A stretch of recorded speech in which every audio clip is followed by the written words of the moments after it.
তোমাদের সবাইকে সানা smile education সেন্টারে স্বাগত জানিয়ে আজকের পর্বটি শুরু করছি। আজকে তোমাদের জন্য নিয়ে চলে এসেছি তোমরা যারা 2024 সালে নবম শ্রেণীর ফার্স্ট ইউনিট টেস্ট পরীক্ষা দেবে, তোমাদের জন্য রায় ও মার্টিন প্রশ্ন বিচিত্রা থেকে আজকে সমাধান করে দেখাবো জীবন বিজ্ঞান বিষয়ে মডেল 3। এই মডেল 3 তোমাদের ক বিভাগ, খ বিভাগ ও গ বিভাগের উত্তর সহ সমাধান করে দেখাবো। আগের ভিডিওতে তোমাদের জীবন বিজ্ঞান বিষয়ে মডেল 1 ও 2 সমাধান করে দিয়েছি। এছাড়াও তোমাদের ইতিহাস বিষয়ে সমাধান করে দিয়েছি প্রায় 10টি স্কুল। ভূগোলের বিষয়েও আমরা প্রায় 10টি স্কুল সমাধান করে দিয়েছি। তোমরা যারা এখনো দেখোনি আমাদের প্লেলিস্টে গেলে পেয়ে যাবে। চলো দেরি না করে মূল বিষয়ে যাওয়া যাক। প্রথম প্রশ্ন কি আছে দেখো, ট্যাক্সোনমিক হায়ারার্কির স্তরের সংখ্যা, এটা উত্তর হবে অপশন বি। হ্যাঁ, এটা উত্তর হবে অপশন বি, 7টি হবে। পরেরটা দেখো কি আছে, অ্যানিলিডা পর্বের প্রাণীদের রেচন অঙ্গ হলো, এটা সঠিক উত্তর হবে অপশন সি, নেফ্রিডিয়া। এটা সঠিক উত্তর হবে কি, নেফ্রিডিয়া। চলো পরবর্তী প্রশ্ন দেখো কি আছে, 3 দাগের প্রশ্ন আছে, ভিটামিন সি এর অভাবে যে রোগটি দেখা যায় তা হলো, এটা উত্তর হবে অপশন সি, স্কারভি। পরেরটা দেখো কি আছে, 4 দাগের, প্রোটিন সংশ্লেষে সাহায্য করে কোন অঙ্গাণুটি, এটা উত্তর হবে অপশন ডি, রাইবোজোম। পরবর্তী প্রশ্ন দেখো কি আছে, 5 দাগের, উদ্ভিদের জল সংবহনে সাহায্যকারী কলাটি হলো, এটা উত্তর হবে অপশন বি, জাইলেম কলা। পরবর্তী প্রশ্ন দেখো কি আছে, 6 দাগের, নার্ভ তন্ত্রের গঠনগত ও কার্যগত একক হলো, এটা উত্তর হবে অপশন বি, নিউরন। পরবর্তী প্রশ্ন দেখো 7 দাগের, পায়ে পিন ফুটলে পা সরিয়ে নি, এই কাজটি নিয়ন্ত্রণ করে, এটা উত্তর হবে অপশন সি, সুষমাকাণ্ড। চলো এবার আমরা বিভাগ ক্ষয়ের প্রশ্নগুলো দেখব। 1 দাগের প্রশ্ন দেখব, মস্তিষ্কের কোন অংশ দেহের ভারসাম্য নিয়ন্ত্রণ করে। চলো উত্তরটা দেখো, উত্তরটা হবে লঘু মস্তিষ্ক। আমি তোমাদের লিখে দিচ্ছি,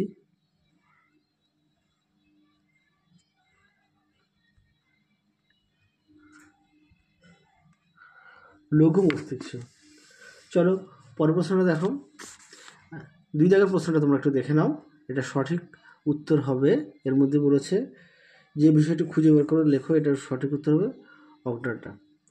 চলো পরবর্তী প্রশ্ন দেখো, 3 দাগের কি আছে, অস্কিউলাম কোন পর্বের প্রাণীদের দেহে দেখা যায়, এটা সঠিক উত্তর হবে পরিফেরা পর্বের,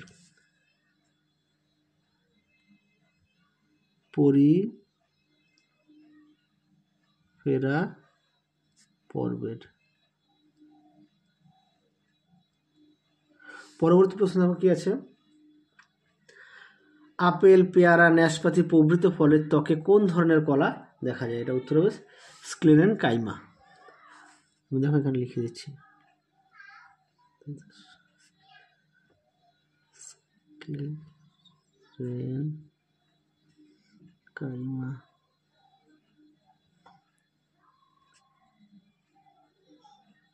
কলা। আশা করি তোমরা দেখে নিয়েছো স্ক্লেরেন কাইমা। চলো পরবর্তী দেখো, 3 দাগের প্রশ্ন কি আছে, শূন্যস্থান পূরণ, যে কোনো দুটি বলেছে। 1 দাগের প্রশ্ন কি আছে, ড্যাশকে আত্মঘাতী থলি বলে, এটা আমরা সবাই জানি লাইসোজোমকে, এখানে লিখে দিই, হ্যাঁ,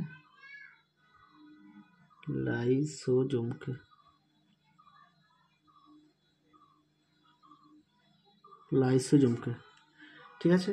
পরবর্তী দেখো, ভিটামিন ডি ড্যাশ দ্রবণীয়, এটা উত্তর হবে কি, ফ্যাটে দ্রবণীয়, ফ্যাটে দ্রবণীয়। পরের প্রশ্নটা দেখো কি আছে, ড্যাশ বর্গের উদ্ভিদকে উভচর উদ্ভিদ বলে, এটা মশ বর্গের উদ্ভিদকে। তারপরে দেখো সত্য মিথ্যা কি আছে,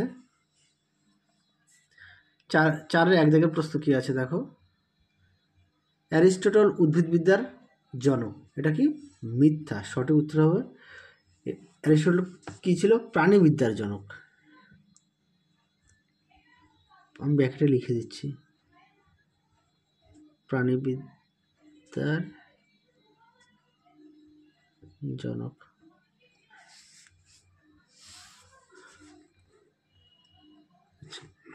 পরবর্তী প্রশ্ন দেখো কি আছে, প্রোটিনের গঠনগত এককে অ্যামাইনো অ্যাসিড বলে, এটা সম্পূর্ণ সঠিক, হ্যাঁ, উপরে দিয়ে দিলাম। চলো তারপরে দেখো, এ স্তম্ভের সঙ্গে বি স্তম্ভ মেলাও। প্রথমটা কি আছে, দুধে কি আছে, এটা হবে ই, ল্যাকটোজ। আচ্ছা, পরেরটা দেখো কী আছে 2 দাগের, গলগণ্ড। গলগণ্ড হবে আয়োডিন, আয়োডিন হবে। পরেরটা দেখো কী আছে, বিন্যাস বিধির জনক, এটা হবে ক্যারোলাস লিনিয়াস, এটা হবে বি। পরবর্তী প্রশ্ন দেখো 5 রাজ্যের শ্রেণীবিন্যাস, এটা হবে হুইটেগার। চলো এবার আমরা গ দাগের প্রশ্নগুলো বিভাগ গয়ের তোমাদের দেখো সুন্দর করে লিখে দেওয়া আছে, তোমরা একটু দেখে নাও। চলো এবার আমরা দেখব বিভাগ গয়ের 6-এর 1 দাগের প্রশ্ন কি আছে, কোয়াসারভেট কি? উত্তরটা দেখো, বিজ্ঞানী ওপারেনের মতে আদিম পৃথিবীতে উত্তপ্ত সমুদ্রের জল উপস্থিতি বৃহৎ জৈব অণুগুলি লিপিড, প্রোটিন, কার্বোহাইড্রেট আন্তঃআণবিক আকর্ষণ বল দ্বারা পরস্পর যুক্ত হয়ে ব্যাস বিশিষ্ট অস্থায়ী গোলাকার যে বৃহৎ কলয়েড দানা গঠন করেছিল তাকে কোয়াসারভেট বলে। এটি কোষ পর্দায় ন্যায় লেসিথিন ও সেফালিন নির্মিত দ্বিস্তরীয় আবরণের আবৃত এবং মুকুল সৃষ্টির মাধ্যমে সংখ্যা বৃদ্ধিতে সক্ষম। চলো পরবর্তী প্রশ্ন দেখো কী আছে। পরবর্তী প্রশ্ন আছে 2 দাগের, ট্যাক্সোনমির উপাদানগুলি কি কি?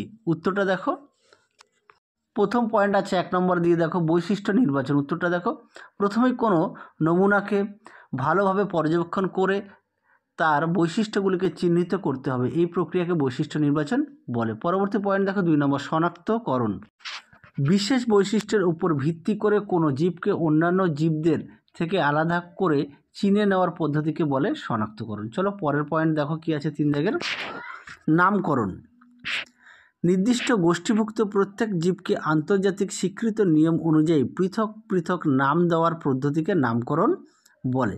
চলো পরে দেখো কি আছে 4 দাগের, শ্রেণীবিন্যাস। জীবের বাহ্যিক গঠন ও অন্যান্য জীবের সঙ্গে সাদৃশ্য ও বৈসাদৃশ্যের ভিত্তিতে জীবদের বিভিন্ন গোষ্ঠীর পর্বশ্রেণী, বর্গ, গোত্র, গণ, প্রজাতি অন্তর্ভুক্ত করার পদ্ধতিকে শ্রেণীবিন্যাস বলে।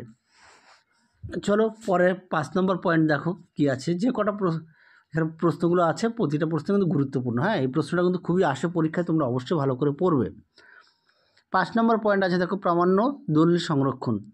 শ্রেণীবিন্যাসের পর বৈজ্ঞানিক কার্যের জন্য জীবের নমুনাগুলিকে নির্দিষ্ট সংগ্রহশালা বা জাদুঘরে বিজ্ঞানভিত্তিক উপায়ে সংরক্ষণ করার পদ্ধতিকে প্রামাণ্য দলিল সংরক্ষণ বলে। এই প্রশ্নটা খুবই গুরুত্বপূর্ণ প্রশ্ন। চলো পরবর্তী প্রশ্ন দেখো কী আছে। পরবর্তী প্রশ্ন আছে 6-3 দাগে, ব্যক্তজীবী ও গুপ্তজীবী উদ্ভিদের মধ্যে দুটি পার্থক্য। আমি তোমাদের সমস্ত পার্থক্যটা দেখিয়ে দিয়েছি, যদি কিনা অনেক সময় বেশি নাম্বারে আসে তাহলে তোমরা লিখতে পারবে। চলো পরবর্তী প্রশ্ন দেখো, তোমরা একটু দেখে নিও। 4 দাগের প্রশ্ন দেখো, অপরিহার্য অ্যামাইনো অ্যাসিড কাকে বলে, উদাহরণ দিয়ে বুঝিয়ে দাও। উত্তরটা দেখো, যে সমস্ত অ্যামাইনো অ্যাসিড দেহে সংশ্লেষিত হয় না, বাইরে থেকে খাদ্যের মাধ্যমে গৃহীত হয় এবং যেগুলি দেহের পুষ্টি, বৃদ্ধি ও রোগ প্রতিরোধের জন্য একান্ত প্রয়োজন তাদের অপরিহার্য অ্যামাইনো অ্যাসিড বলে। উদাহরণ লাইসিন, লিউসিন ও ভ্যালিন। চলো পরবর্তী প্রশ্ন দেখো কি আছে 5 দাগের, ডিএনএ ও আরএনএর মধ্যে দুটি পার্থক্য লেখো। তার আগে বলি, তোমাদের 2 দাগের যে প্রশ্নটা ছিল ট্যাক্সোনমির উপাদানগুলি কি কি, এটা না দাগ নম্বরটা একটু ভুল আছে, তোমরা একটু মানিয়ে নিও, আর তোমরা পার্থক্যটা একটু দেখে নাও, সুন্দর করে দেওয়া আছে। চলো পরবর্তী প্রশ্ন দেখো 6 দাগের কি আছে, ভিটামিন এ এবং ভিটামিন ডি এর অভাবে মানুষের কি কি রোগ হয়। উত্তরটা দেখো, ভিটামিন এ এর অভাবে রোগ, রাতে দেখতে কষ্ট হয় বা রাতকানা রোগ হয়। 2 নম্বর আছে, দীর্ঘকালীন এই ভিটামিনের অভাব ঘটলেই চোখের মণির উপর সাদা আস্তরণ অর্থাৎ কেরাটোমেলেসিয়া কিংবা চোখের মণিতে অস্বচ্ছ বা ঘোলাটে ভাব। পরেরটা দেখো, ভিটামিন ডি এর অভাবে কি হয়, এটা না বেশি নয়, বানানটা ভুল আছে, এটা হবে পেশি, পেশি টান কমে যায় ও পেশির খিঁচুনি দেখা যায়। 2 নম্বরে শিশুদের রিকেট রোগ হয়। 3 নম্বরে এছাড়াও মেরুদণ্ডের একপাশে বেঁকে যায়। 1 নম্বরেরটা কিন্তু বানানটা ভুল আছে, বেশি না, বানানটা হবে পেশি। চলো পরবর্তী প্রশ্ন দেখো কি আছে, 6-7 দাগের প্রশ্ন দেখো, প্রাইমোরডিয়াল ইউট্রিকল কাকে বলে। উত্তরটা দেখো, পরিণত উদ্ভিদ কোষে ক্ষুদ্র ক্ষুদ্র কোষ গহ্বর বা ভ্যাকুয়েলগুলি পরস্পর মিলিত হয়ে একটি বড় ভ্যাকুয়েল গঠন করে, ফলে নিউক্লিয়াস সহ সাইটোপ্লাজম কোষ আবরণের ভিতরের দিকে পরিধি বরাবর বিন্যস্ত থাকে।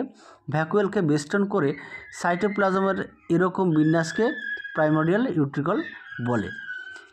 এর মধ্যে খাদ্য ও বিভিন্ন জৈব খরিত পদার্থ জমা থাকতে পারে এবং কোষে উৎপন্ন বিভিন্ন রেচন পদার্থ অপসারণেও প্রাইমোরডিয়াল ইউট্রিকল সাহায্য করে। চলো পরবর্তী প্রশ্ন দেখো কী আছে, অগ্নাশয়কে মিশ্র গ্রন্থি বলার কারণ কী। 6-8 দাগের প্রশ্ন উত্তরটা দেখো। অগ্নাশয় একই সঙ্গে অন্তঃক্ষরা ও বহিঃক্ষরা উভয় প্রকৃতির গ্রন্থির ক্রিয়া সম্পন্ন করে।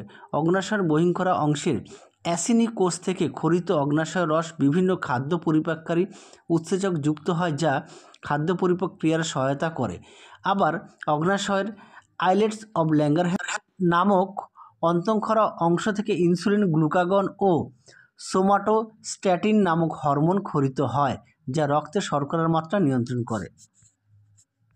এ কারণে অগ্নাশয়কে মিশ্র গ্রন্থি বলা হয়। চলো তাহলে আজকের মতো এখানেই সমাপ্ত করছি। তোমাদের মডেল সেটের 3 যে সমস্ত ছোট বড় আছে সমস্ত প্রশ্নের সমাধান করে দিয়েছি। তোমরা সবাই সুস্থ থাকো, ভালো থাকো ও বাড়িতে ভালো করে পড়ো। দেখতে দেখতে তোমাদের ফার্স্ট ইউনিট টেস্ট পরীক্ষা চলে আসবে। চলো বাই, টাটা।